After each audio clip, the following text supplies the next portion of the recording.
ബംഗാളികളുടെ ഫേവറേറ്റായ ആലുഷിത്ത് ഭാരത് നിങ്ങൾ കേട്ടിട്ടുണ്ടല്ലോ. അപ്പം ഞാൻ ഇന്ന് ആലുഷിത്തയുടെ റെസിപ്പിയായിട്ടാണ് വന്നിരിക്കുന്നത്. ഞങ്ങളെ ബംഗാളിലുണ്ടല്ലോ 2 രീതിയിൽ ആലുഷിത്തം ഉണ്ടാക്കാം. ഒന്നാണെങ്കിൽ നമ്മുടെ ഒന്നും വറുക്കാതെ വെറുതെ പച്ചക്ക് ഇട്ടിട്ട് ചെയ്യാം, അല്ലെങ്കിൽ പിന്നെ ഒരെണ്ണം ആണെങ്കിൽ വറുത്തിട്ട് ചെയ്യാം. അപ്പം ഞാൻ ഇന്ന് വറുത്ത് ചെയ്യുവാണ്. അപ്പം നമ്മൾ ആദ്യമേ തന്നെ പ്രഷർ കുക്കറിനകത്ത് കുറച്ച് കിഴങ്ങ് ഇട്ടിട്ട് അതിന് വെള്ളം ഇട്ടിട്ടും ഉപ്പ് ഇട്ടിട്ട് നന്നായിട്ട് നമ്മൾ ബോയിൽ ചെയ്തെടുത്തതിന് ശേഷം അതിൻ്റെ തൊലിയെല്ലാം റിമൂവ് ചെയ്തതിന് ശേഷം മാറ്റി വെച്ചു.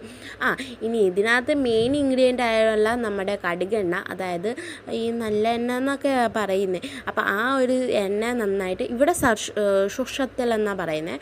അപ്പോഴത്തേക്ക് അതിനകത്ത് കുറച്ച് ഉണക്കമുളക് ഇട്ടത് നന്നായിട്ട് വറുത്തെടുത്തിട്ടുണ്ട്. ഇനി അതിനകത്ത് പിന്നെ നമ്മൾ ബെരസ്ത വറുക്കത്തില്ല, അത് കൂട്ട് നമ്മുടെ ഒനിയൻ ഒരു 3-4 എണ്ണം എടുത്തിട്ടുണ്ട് ഇവിടെ.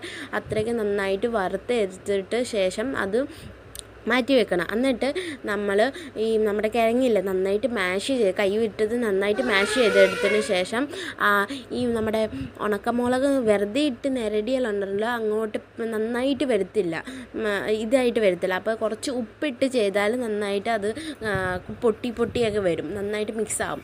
അപ്പോൾ അതേ ഞാനിവിടെ അതുപോലെ ചെയ്തെടുക്കുവാണ്. ഇനി ഞാൻ പച്ചയ്ക്ക് എന്തോ പറഞ്ഞതെന്നറിയോ, ഈ നമ്മൾ ഉണക്കമുളക് യൂസ് ചെയ്യാതെ പച്ചമുളകും പച്ച ഒനിയനും പിന്നെ കുറച്ച് മല്ലിയിലൊക്കെ ഇട്ടിട്ട് നന്നായിട്ട് ഇതുപോലെ സെയിം പ്രോസസ്സ് ചെയ്താൽ കിട്ടും നന്നായിട്ട് വേറൊരു ടേസ്റ്റ്. ഇതിന് വേറൊരു ടേസ്റ്റ്. ആ ഒരു ടേസ്റ്റ് എന്ന് പറയുമ്പോഴേ അത് നമ്മൾ നല്ല തണുപ്പ് സമയത്ത് ഈ കഞ്ഞിയുടെ പകരം ഞങ്ങളിവിടെ ഫേനാഭാത്ത് എന്നാണ് പറയുന്നത്, അത് വെച്ച് കഴിക്കുമ്പോഴാണ് ആ ഒരു ടേസ്റ്റ് കിട്ടുകയുള്ളൂ.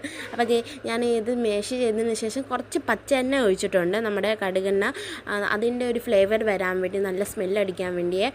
പിന്നെ ഞാൻ ഇവിടെ റെഡിയാക്കി എല്ലാവർക്കും വേണ്ടി മാറ്റി വെച്ചിട്ടുണ്ട്. അപ്പോൾ ആലുഷിത്ത റെസിപ്പി ഇത്രയുള്ളായിരുന്നു ഇന്ന് ഞങ്ങളെ വീട്ടിലുണ്ടാക്കിയത്. പോട്ടോളുടെ തുടക്കറി ഉണ്ടായിരുന്നു, പിന്നെ ആലുഷിത്ത പിന്നെ ജൂട്ടിൻ്റെ ഇലയുടെ ഒരു വറുത്ത് വെച്ചിട്ടൊരു റെസിപ്പിയാണ്. പിന്നെ ആണെങ്കിൽ ഡലയൊന്നും വേണം ഞങ്ങളുടെ വീട്ടിൽ. അന്ന് എനിക്ക് അതൊന്നും വേണ്ട, ഞാൻ ഈ അരി വെച്ച് തിന്നാൻ പോവാണ്.